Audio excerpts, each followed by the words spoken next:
بسم اللہ الرحمن الرحیم۔ السلام علیکم ناظرین اکرام۔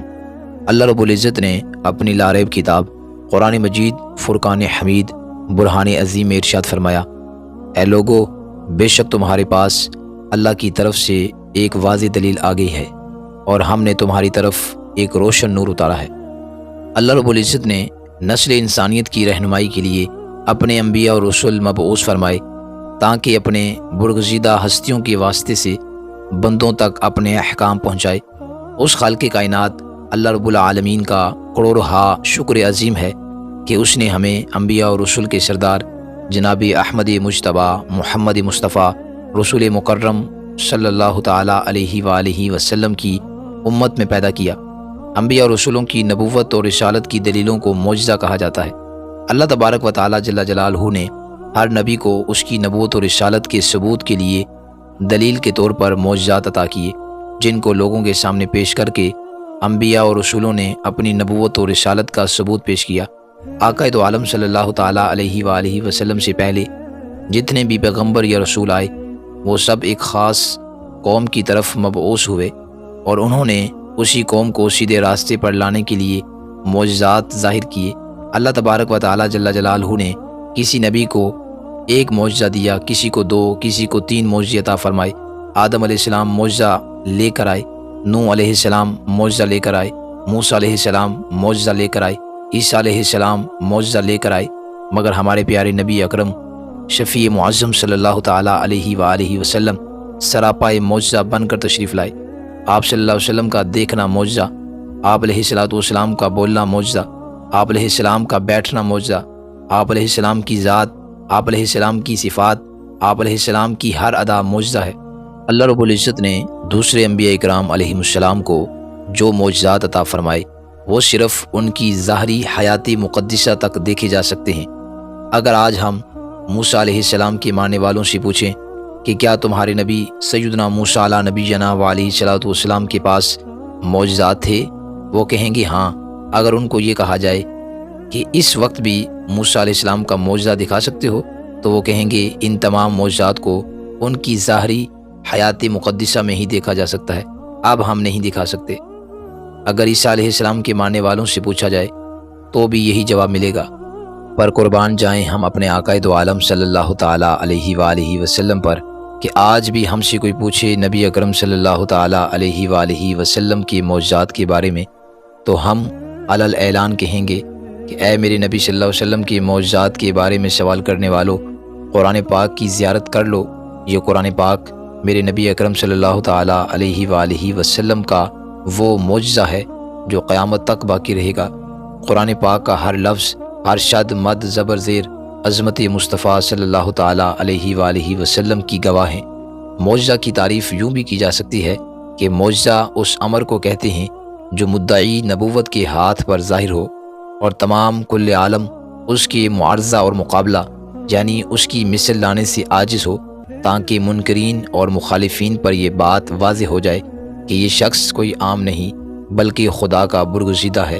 آقا دو عالم صلی اللہ تعالیٰ علیہ وآلہ وسلم کی نبوت و رسالت چونکہ تمام عالم کے لیے ہے اور قیامت تک کے لیے ہے، اس لیے اللہ تبارک و تعالیٰ جل جلالہ نے آپ علیہ السلام کو جملہ اقسام عالم سے معجزات اور نشانات عطا فرمائے تاکہ عالم کی ہر چیز آپ صلی اللہ تعالیٰ علیہ وآلہ وسلم کی نبوت کی دلیل اور برہان ہو، اور عالم کی کوئی نوع ایسی باقی نہ رہے جو آپ علیہ السلام کی نبوت کی شہادت نہ دے۔ چونکہ آقا دو عالم صلی اللہ تعالیٰ علیہ وآلہ وسلم ساری کائنات کے لیے رحمت للعالمین اور خاتم النبیین بن کر آئے ہیں، اس لیے آپ علیہ السلام کی معجزات بے شمار ہیں۔ حضرت عبداللہ بن عباس رضی اللہ تعالیٰ عنہ سے روایت ہے، وہ بیان کرتے ہیں کہ ایک اعرابی رسول اکرم صلی اللہ تعالیٰ علیہ وآلہ وسلم کی بارگاہ اقدس میں حاضر ہوا اور عرض کیا، مجھے کیسے علم ہوگا کہ آپ اللہ تبارک و تعالیٰ کے نبی ہیں؟ آپ صلی اللہ تعالیٰ علیہ وآلہ وسلم نے فرمایا، اگر میں کھجور کے اس درخت پر لگے ہوئے اس کے گچھے کو بلاؤں تو کیا تو گواہی دے گا کہ میں اللہ رب العزت کا رسول ہوں؟ پھر آپ صلی اللہ تعالیٰ علیہ وآلہ وسلم نے اسے بلایا تو وہ درخت سے اترنے لگا، یہاں تک کہ نبی اکرم صلی اللہ تعالیٰ علیہ وآلہ وسلم کے قدموں میں گرا۔ پھر آپ صلی اللہ تعالیٰ علیہ وآلہ وسلم نے اسے فرمایا واپس چلے جاؤ، تو وہ واپس چلا گیا۔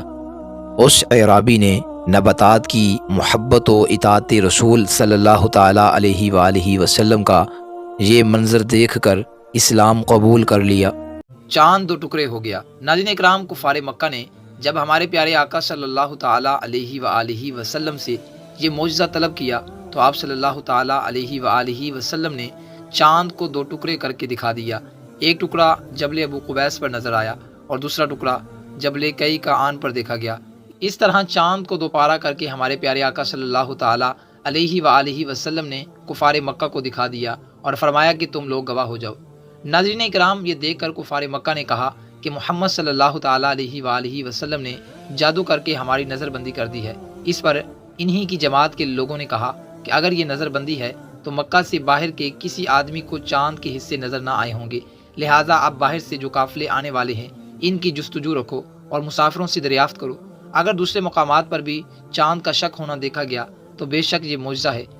چنانچہ سفر سے آنے والوں سے دریافت کیا گیا تو انہوں نے بیان کیا کہ ہم نے دیکھا کہ ایک روز چاند کے دو ٹکڑے ہو گئے تھے۔ اس کے بعد مشرکین کو انکار کی گنجائش نہ رہی، لیکن وہ لوگ اپنے اناد سے اس کو جادو ہی کہتے رہے۔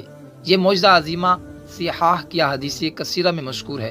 یہ حدیث اس قدر درجہ شہرت کو پہنچ گئی ہے کہ اس کا انکار کرنا عقل و انصاف سے دشمنی اور بے دینی ہے۔ اللہ تبارک و تعالیٰ جل جلالہ نے اس معجزہ کا بیان قرآن پاک کی سورۃ قمر میں ان الفاظ کے ساتھ فرمایا: اقتربت الساعۃ وانشق القمر وإن يروا آیات یعرضوا ویقولوا سحر مستمر وکذبوا واتبعوا اہواءہم وکل امر مستقر۔ پاس آئی قیامت اور شک ہو گیا چاند، اور اگر دیکھیں کوئی نشانی تو منہ پھیرتے اور کہتے ہیں یہ تو جادو ہے، چلا آتا ہے، اور انہوں نے جھٹلایا اور اپنی خواہشوں کے پیچھے ہوئے اور ہر کام قرار پا چکا ہے۔ معجزہ شق القمر ہمارے پیارے آقا صلی اللہ تعالیٰ علیہ وآلہ وسلم کا ایک بے مثال معجزہ ہے جو اس آیت کریمہ اور بہت سی مشہور حدیثوں سے ثابت ہے۔ ہمارے پیارے آقا صلی اللہ تعالیٰ علیہ وآلہ وسلم کا حسن و جمال ایسا بے مثال تھا کہ جو دیکھتا دیکھتا ہی رہ جاتا۔ چہرہ مصطفیٰ کو دیکھ کر صحابہ کرام رضوان اللہ تعالیٰ عشق رسول میں ایسے خود رفتہ ہوتے کہ کوئی چاند سے تشبیہ دیتا تو کسی صحابی کے نزدیک آپ کا رخ زیبا چاند سے بھی زیادہ حسین ہوتا، کوئی سورج سے تشبیہ دیتا۔ ہر صحابی اپنے اپنے الفاظ میں عشق کا اظہار کرتے ہوئے نبی پاک صاحب لولاک صلی اللہ تعالیٰ علیہ وآلہ وسلم کے حسن و جمال کو بیان فرماتے تھے۔ سیدی اعلیٰ حضرت رحمۃ اللہ تعالیٰ کے قلم نے بھی جب حسن و جمال مصطفیٰ کی برکتیں لینے کے لیے اپنا دامن پھیلایا تو الفاظ کچھ یوں ترتیب آئے: سرور کہوں کہ مالک و مولا کہوں تجھے، باغ خلیل کا گل زیبا کہوں تجھے۔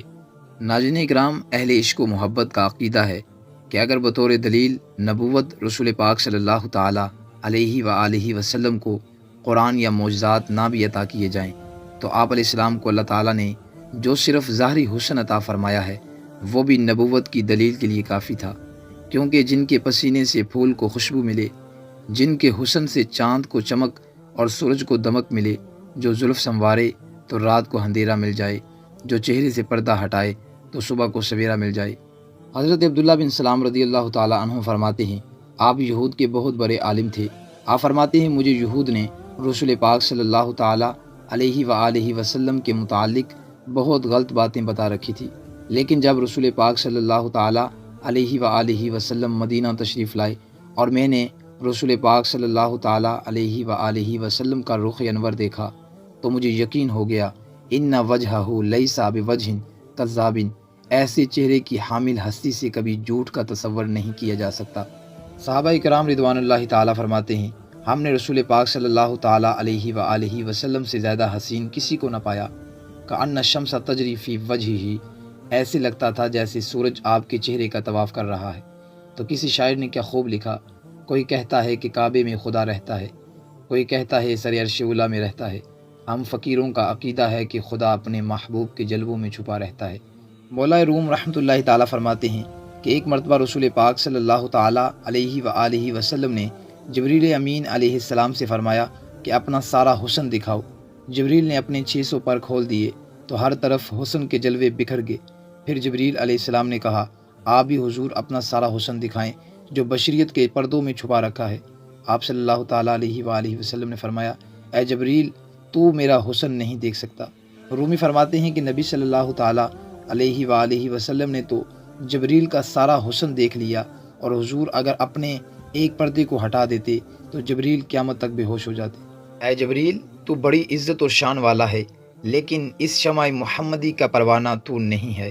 حضرت حسان بن ثابت رضی اللہ تعالیٰ عنہ نے سرکار کائنات علیہ الصلاۃ والسلام کی بارگاہ میں حضور صلی اللہ تعالیٰ علیہ وآلہ وسلم کی حسن و جمال کے متعلق جو اشعار کہے، ان کا بھی اپنا ہی مزہ ہے، اور بارگاہ رسالت میں اتنے مقبول ہوتے ہیں کہ آج ہر زبان کا وظیفہ بن چکے ہیں۔ وہ اشعار کیا ہیں؟ وَأَحْسَنُ مِنْكَ لَمْ تَرَ قَطُّ عَيْنِي وَأَجْمَلُ مِنْكَ لَمْ تَلِدِ النِّسَاءُ خُلِقْتَ مُبَرَّأً مِنْ كُلِّ عَيْبٍ كَأَنَّكَ قَدْ خُلِقْتَ كَمَا تَشَاءُ، کہ یا رسول اللہ صلی اللہ تعالیٰ علیہ وآلہ وسلم، آپ سے زیادہ حسین میری آنکھوں نے دیکھا تک نہیں۔ پھر سوچا کہ کوئی کہے، اے حسان، اگر تیری آنکھ نے نہیں دیکھا تو تیری آنکھ کا قصور ہے، کیونکہ ہو سکتا ہے کوئی ہو جس کو کہ تو نہ دیکھ سکا ہو۔ آخر تم سے پہلے یوسف علیہ السلام بھی تو تھے، اور بھی تو کوئی ہوگا۔ آپ نے اس سوال کا جواب دیتے ہوئے فرمایا، آنکھ کیا دیکھے گی؟ آپ جیسا حسین تو کسی ماں نے جنا بھی نہیں۔ آپ ہر عیب سے پاک پیدا کیے گئے، ایسے لگتا ہے کہ اللہ نے آپ کی چاہت کے مطابق آپ کو بنایا۔ اور مدینے کی بچیوں نے جب آپ صلی اللہ تعالیٰ علیہ وآلہ وسلم کو دیکھا تو کہا، طلع البدر علینا، ہمارے پاس 14ویں رات کا چاند آ گیا۔ حضرت جابر رضی اللہ تعالیٰ فرماتے ہیں، میں نے چاندنی رات میں رسول پاک صلی اللہ تعالیٰ علیہ وآلہ وسلم کو سرخ جبہ زیب تن کیے دیکھا۔ ایک نظر چاند کو دیکھتا، ایک نظر رسول پاک صلی اللہ تعالیٰ علیہ وآلہ وسلم کو دیکھتا، تو میں نے فیصلہ یہ کیا کہ میرے نزدیک آپ چاند سے بھی زیادہ خوبصورت ہیں۔ اسی لیے ایک شاعر نے یہ کہا، چاند سے تشبیہ دینا یہ بھی کوئی انصاف ہے، چاند کے چہرے پر چھائیاں، آقا کا چہرہ صاف ہے۔ حسن اتنا ہو اور پھر ہر وقت چہرے پر مسکراہٹ ہو، جیسا کہ صحیح بخاری شریف میں ہے۔ حضرت جریر بن عبداللہ رضی اللہ تعالیٰ فرماتے ہیں کہ میں نے جب سے اسلام قبول کیا، رسول اللہ صلی اللہ تعالیٰ علیہ وآلہ وسلم نے کبھی مجھ سے پردہ نہ فرمایا، اور آپ صلی اللہ تعالیٰ علیہ وآلہ وسلم نے جب بھی میری طرف دیکھا مسکرا کر دیکھا۔ انسان کی تخلیق سے پہلے اللہ تعالیٰ نے مختلف چیزوں میں اپنی مختلف صفات کے جلوے رکھے۔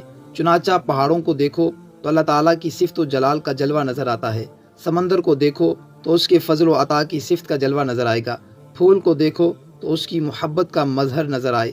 اللہ نے چاہا کہیں حسن کا کوئی شاہکار بھی ہونا چاہیے، پھر اللہ تعالیٰ نے انسان کو بنایا اور پوری انسانیت میں اپنے حسن کو پھیلا دیا۔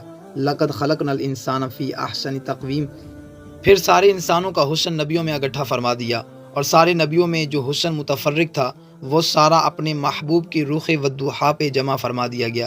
گویا بکھرتا تو 1,24,000 میں تقسیم ہو جاتا، اور سمرتا ہے تو چہرہ وضحا پہ اکٹھا ہو جاتا ہے، تاکہ کوئی پھول کو دیکھے تو جلوہ رب نظر آئے، اور کوئی میرے رسول کو دیکھے تو سب کا سب نظر آئے۔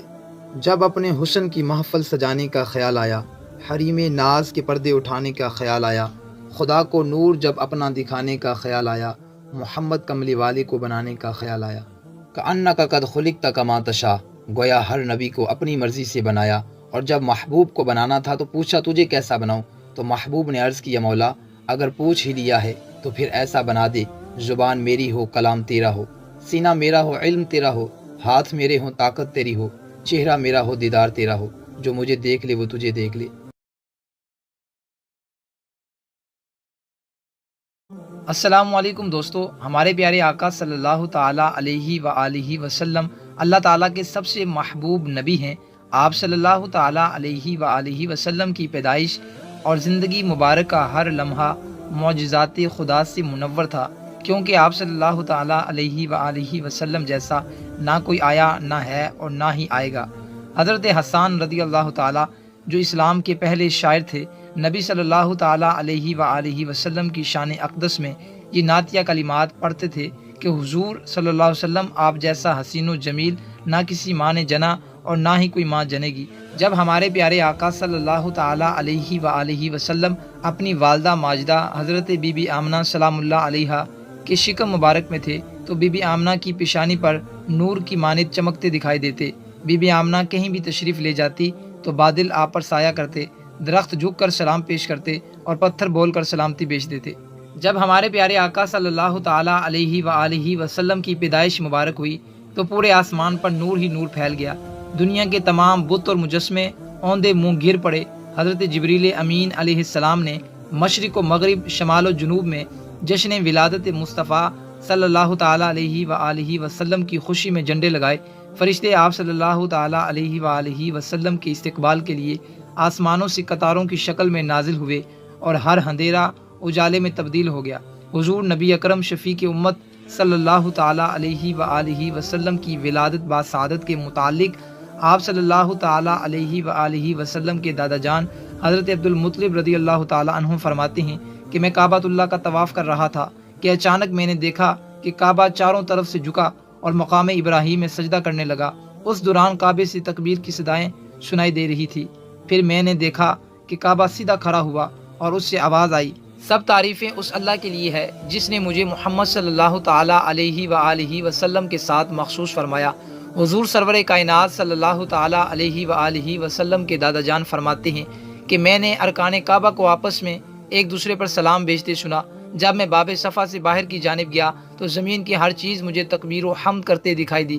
پھر میں نے یہ آواز سنی، قد جاءکم رسول اللہ، یعنی تمہارے پاس رسول اللہ صلی اللہ تعالیٰ علیہ وآلہ وسلم تشریف لے آئے ہیں۔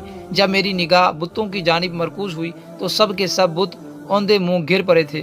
نبی صلی اللہ تعالیٰ علیہ وآلہ وسلم کے دادا جان فرماتے ہیں کہ یہ سب کچھ دیکھ کر مجھے شدید حیرت ہوئی اور میں اپنی آنکھیں ملنے لگا کہ شاید میں کوئی خواب تو نہیں دیکھ رہا، مگر یہ حسین منظر حقیقت تھا۔ اس کے بعد جب میں گھر پہنچا تو میں نے گھر کے اطراف میں عجیب و غریب نورانی پرندے طواف کرتے دیکھے جو کہ فرشتے تھے۔ گھر کے اندر سے مشک و عنبر سے بھی میٹھی خوشبو آ رہی تھی۔ میں نے دروازہ کھٹکھٹایا تو میری بیٹی آمنہ سلام اللہ علیہا تشریف لائی اور دروازہ کھولا۔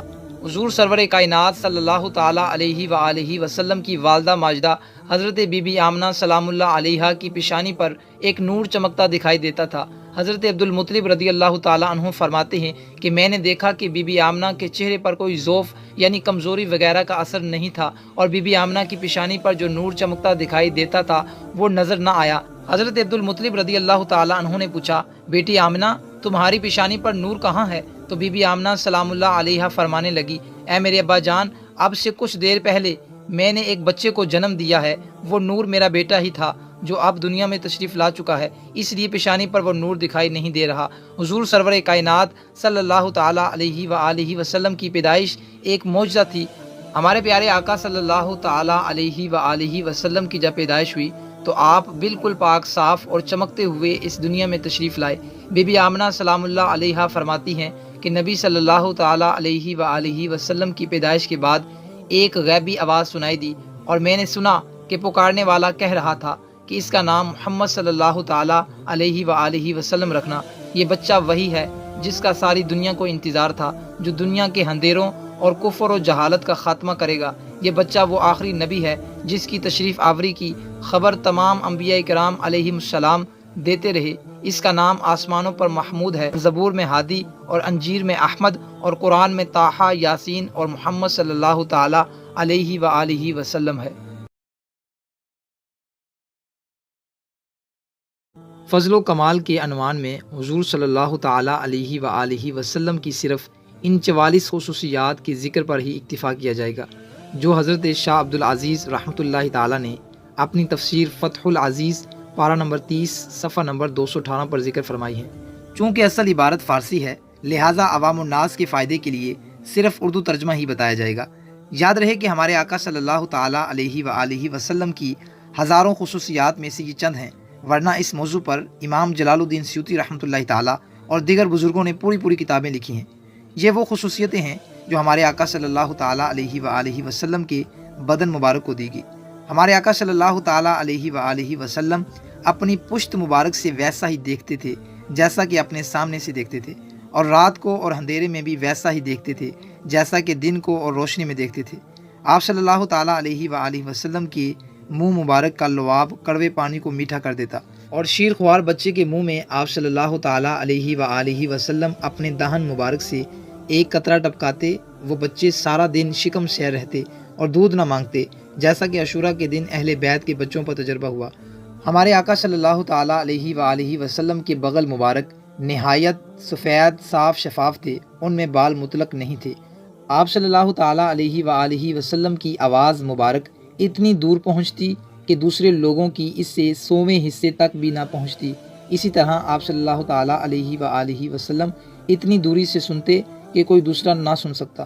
آپ صلی اللہ تعالیٰ علیہ وآلہ وسلم کی چشمان مبارک سو جاتی لیکن دل بیدار رہتا۔ ساری عمر آپ صلی اللہ تعالیٰ علیہ وآلہ وسلم کو بلغم نہیں آیا۔ آپ صلی اللہ تعالیٰ علیہ وآلہ وسلم کا پسینہ مبارک کستوری سے بھی زیادہ خوشبودار تھا، اس حد تک کہ اگر آپ کسی گلی سے گزر جاتے تو لوگ آپ صلی اللہ تعالیٰ علیہ وآلہ وسلم کی اس خوشبو سے جو ہوا میں رچ بس جاتی، آپ صلی اللہ علیہ وسلم کے پیچھے پیچھے آ جاتے اور پہچان جاتے کہ یہاں سے ہمارے آقا صلی اللہ تعالیٰ علیہ وآلہ وسلم تشریف لے گئے ہیں۔ ولادت کے وقت آپ صلی اللہ تعالیٰ علیہ وآلہ وسلم مختون پیدا ہوئے۔ ولادت کے وقت جب آپ صلی اللہ علیہ وسلم زمین پر تشریف لائے اسی وقت سجدہ ریز ہو گئے اور اپنی انگلی مبارک کو آسمان کی طرف اٹھایا۔ آپ صلی اللہ تعالیٰ علیہ وآلہ وسلم کی ولادت کے وقت ایسا نور متجلی ہوا کہ آپ صلی اللہ تعالیٰ علیہ وآلہ وسلم کی والدہ محترمہ نے اس کی روشنی میں شام کے شہر دیکھے۔ آپ صلی اللہ تعالیٰ علیہ وآلہ وسلم کا جولا فرشتے جلاتے تھے۔ چاند آپ صلی اللہ علیہ وسلم سے جولے میں باتیں کرتا تھا۔ گرمی کے موسم میں ہمیشہ آپ صلی اللہ تعالیٰ علیہ وآلہ وسلم پر بادل سایہ کیے رہتا۔ اگر آپ صلی اللہ تعالیٰ علیہ وآلہ وسلم کسی درخت کے پاس تشریف لاتے تو درخت سائے کے لیے آپ صلی اللہ تعالیٰ علیہ وآلہ وسلم پر جھک جاتا۔ آپ صلی اللہ تعالیٰ علیہ وآلہ وسلم کا سایہ زمین پر نہیں پڑتا تھا۔ آپ صلی اللہ تعالیٰ علیہ وآلہ وسلم کے کپڑوں اور جسم اطہر پر مکھی نہیں بیٹھی تھی۔ اگر آپ صلی اللہ علیہ وسلم کسی جانور پر سواری فرماتے تو وہ جانور سواری کی مدت تک بول و براز نہ کرتا۔ عالم ارواح میں آپ صلی اللہ تعالیٰ علیہ وآلہ وسلم ہی سب سے پہلے پیدا ہوئے۔ الستُ بربکم کے جواب میں سب سے پہلے آپ ہی نے بلا فرمایا۔ معراج کی سیر آپ صلی اللہ تعالیٰ علیہ وآلہ وسلم ہی کے ساتھ مخصوص ہے۔ براق کی سواری آپ صلی اللہ تعالیٰ علیہ وآلہ وسلم ہی کے ساتھ مختص ہے۔ آسمانوں پر جانا اور دیدار الہی سے مشرف ہونا بھی آپ صلی اللہ تعالیٰ علیہ وآلہ وسلم ہی کا حصہ ہے۔ شق القمر چاند کا 2 ٹکڑے کرنا اور دوسرے عجیب و غریب معجزے آپ صلی اللہ تعالیٰ علیہ وآلہ وسلم ہی کو دیے گئے۔ قیامت کے دن جو کچھ آپ صلی اللہ تعالیٰ علیہ وآلہ وسلم کو دیا جائے گا اور کسی کو نہیں دیا جائے گا، سب سے پہلے آپ صلی اللہ تعالیٰ علیہ وآلہ وسلم ہی قبر سے باہر تشریف لائیں گے۔ میدان حشر میں آپ صلی اللہ تعالیٰ علیہ وآلہ وسلم ہی براق پر سوار ہوں گے۔ 70,000 فرشتے آپ صلی اللہ تعالیٰ علیہ وآلہ وسلم کے ارد گرد پروانہ وار گھوم رہے ہوں گے۔ عرش معلیٰ کی دائیں جانب کرسی پر آپ صلی اللہ تعالیٰ علیہ وآلہ وسلم ہی کو جگہ دی جائے گی۔ مقام محمود سے آپ صلی اللہ تعالیٰ علیہ وآلہ وسلم ہی کو مشرف کیا جائے گا۔ لوائے الحمد اللہ تعالیٰ کی حمد و ثنا کا جھنڈا آپ صلی اللہ تعالیٰ علیہ وآلہ وسلم ہی کے دست اقدس میں دیا جائے گا کہ حضرت آدم علیہ السلام اور آپ کی تمام ایماندار اولاد اس کے نیچے ہوگی۔ تمام انبیاء کرام اپنی امت کے ساتھ آپ صلی اللہ تعالیٰ علیہ وآلہ وسلم ہی کے پیچھے ہوں گے۔ اللہ تعالیٰ جل جلالہ کا دیدار آپ صلی اللہ تعالیٰ علیہ وآلہ وسلم سے ہی شروع ہوگا۔ شفاعت عظمیٰ کا صحرا آپ صلی اللہ تعالیٰ علیہ وآلہ وسلم ہی کے رخ انور پر بندھے گا۔ سب سے پہلے پل صراط پر سے آپ صلی اللہ تعالیٰ علیہ وآلہ وسلم ہی گزریں گے اور تمام خلقت کو حکم ہوگا کہ اپنی نگاہیں نیچی کر لیں تاکہ آپ صلی اللہ تعالیٰ علیہ وآلہ وسلم کی دختر سیدۃ النساء حضرت فاطمہ الزہرا رضی اللہ تعالیٰ عنہا پل صراط سے گزریں۔ آپ صلی اللہ تعالیٰ علیہ وآلہ وسلم ہی جنت کا دروازہ کھولیں گے۔ قیامت کے روز آپ صلی اللہ تعالیٰ علیہ وآلہ وسلم کو وسیلہ کے مرتبے سے مشرف کیا جائے گا، جو ایک مرتبہ ہے نہایت بلند کہ مخلوق میں سے کسی کو میسر نہ ہوگا۔